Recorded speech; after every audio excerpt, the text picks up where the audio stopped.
She appeared here on the morning of July 2nd, 1986, right in the middle of the Susquehanna River, right outside of Dauphin, Pennsylvania.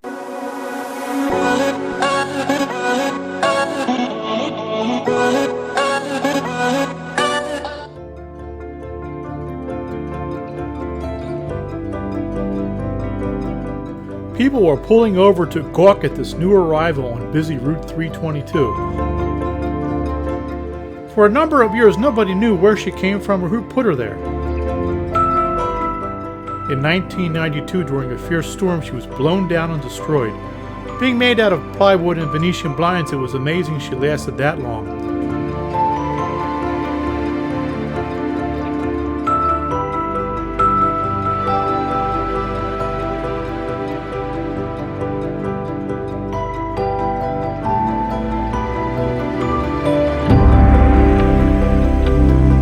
The people of Dauphin County loved their Statue of Liberty, so money was raised to build a new one out of metal, plywood, and fiberglass.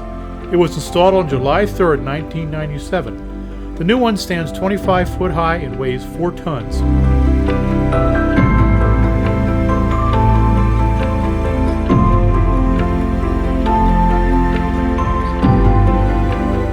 She was painted pink in September of 2019 for National Breast Cancer Awareness Month.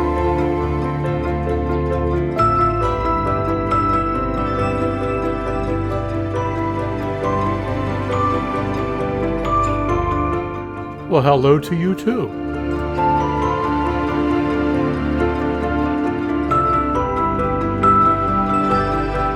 It wasn't until years later in 2011 that local lawyer Gene Stilp confessed to creating Lady Liberty and installing her in the middle of the night on the abandoned bridge piling with the help of family and friends to commemorate the 100th anniversary of the real Statue of Liberty.